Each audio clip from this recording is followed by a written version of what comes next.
सबसे पहले हम इसके बारे में समझेंगे होता है क्या, और इसके बाद हम लोग चर्चा करेंगे। नॉन नियतिवाद होता है क्या, इसके बारे में हम लोग सबसे पहले देखेंगे। नॉन नियतिवाद जिसमें मनुष्य के क्रियाओं को जैसे नॉन नियतिवाद होता है सबसे पहले छोटा उदाहरण लेंगे। इसमें जो मनुष्य होता है, क्रिया जो पर्यावरण होता है, वो मनुष्य को क्या करता है, नियंत्रण एक प्रकृति से होता है। प्रकृति जो चाहे इसमें वो मनुष्य को कर सकता है। यहाँ पर समझना है, जो चाहे इस प्रकृति को मनुष्य अपना भावना में अंदर नहीं कर सकता है, लेकिन इसमें क्या करेगा, मनुष्य इस प्रकृति के अनुसार अपना भावना को अंदर नहीं कर सकता है, लेकिन प्रकृति चाहे नियतिवाद में मनुष्य को अपने अंदर में ला सकता है। जैसे मान लो अगर बारिश होता है बारिश, तो बारिश होने के समय क्या होता है, छत पे जरूरत पड़ता है हम लोग को, लेकिन छत होता है, छत में हम लोग जाकर बच जाते हैं। लेकिन वो बारिश को हम लोग रोक पाएंगे, नहीं रोक पाएगा। जैसे भूकंप आएगा, भूकंप को हम लोग रोक पाएंगे, नहीं रोक पाएंगे। उसके अलावा क्या होता है, हवा आता है बहुत तेजी से, हवा को रोक पाएंगे।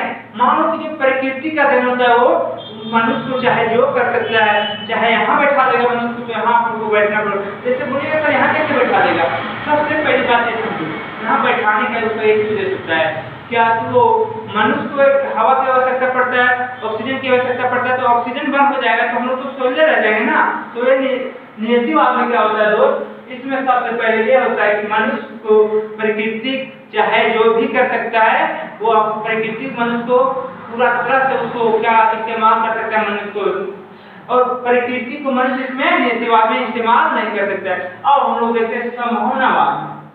संभावनावाद में छोटी क्या होता है, संभावनावाद में सबसे पहले बात होता है मनुष्य चाहे प्रकृति को क्या कुछ भी कर सकता है। उसके जैसे उत्तम होता है कि मनुष्य प्रकृति को जो खनिज प्राप्त करता है, मान लो खनिज धातु पेट्रोल होता है, मिट्टी तेल प्राप्त करते हैं और कृषि करते हैं, और जैसे जंगल झाड़ को हम लोग उपयोग करते हैं, जैसे सड़क का उपयोग करते हैं, जैसे स्कूल शिक्षा व्यवस्था का उपयोग करते हैं, वो क्या करता है प्रकृति को संभावनावाद में हम लोग उपयोग करते हैं। और संभावनावाद में प्रकृति को हम लोग उपयोग करेंगे मानव लोग, और मानव को उपयोग प्रकृति नहीं कर सकता है संभावनावाद में।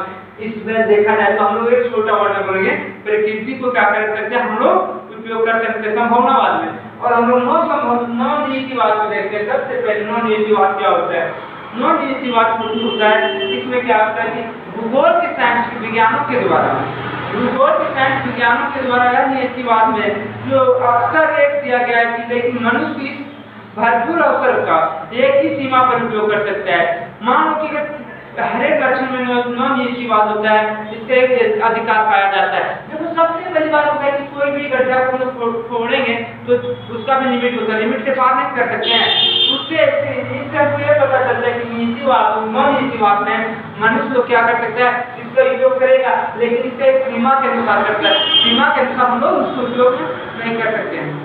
अब लोग हम लोग देखते हैं कि नॉन नियतिवाद का विचारधारा नीतिवाद और संभावनावाद के बीच में अंतर को दर्शाता है। इससे हम लोग सिद्धांत के प्रसिद्ध विद्वानों टेलर ने कहा था कि जब सबसे पहली बात की हम लोग जो भूगोल का वातावरण में किया था, इस नॉन नियतिवाद इस टेलर विज्ञान ने अपना अनुमान दिया था कि नहीं, इस सीमा को हम लोग पार नहीं कर सकते हैं, और इस सीमा के अंतर्गत हम लोग रह सकते हैं, इस सीमा के अंतर्गत को हम लोग अपना एक धारणा कर सकते हैं, इस सीमा के बाहर हम लोग नहीं कर सकते। अब यहाँ से हम लोग सबसे समझ में आ गया।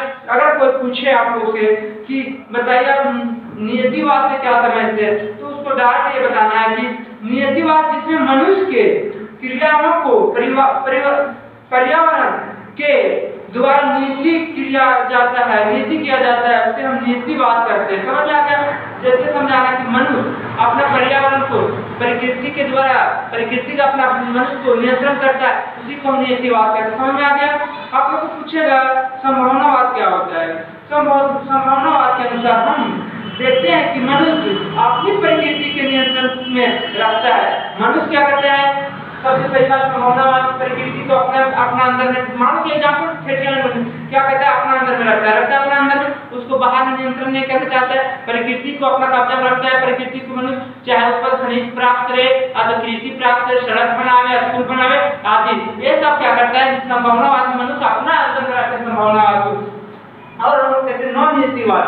नॉन नियतिवाद हम लोग देखते हैं, सबसे पहली बात क्या करता है, टेलर जो थे वो वैज्ञानिक के नाम है। आपको तो पूछिएगा नॉन नियतिवाद में जो विद्वानों ने अपना सलाहकार दिया था, अपना उपदेश बताया था, उस विद्वान का नाम क्या था, तो उस विद्वान का नाम टेलर था। उसी विद्वान ने क्या किया था, नॉन नियतिवाद के बारे में बताया था कि एक नॉन नियतिवाद तो हम प्रकृति का एक सीमा के अनुसार काम कर सकते, एक सीमा के बाहर नहीं कर सकते, और यहाँ हम सीमा के अंदर भी इसको काम कर सकते। यहाँ से हमको पता चलता है नॉन नियतिवाद क्या होता है। समझ में आ गया दोस्तों?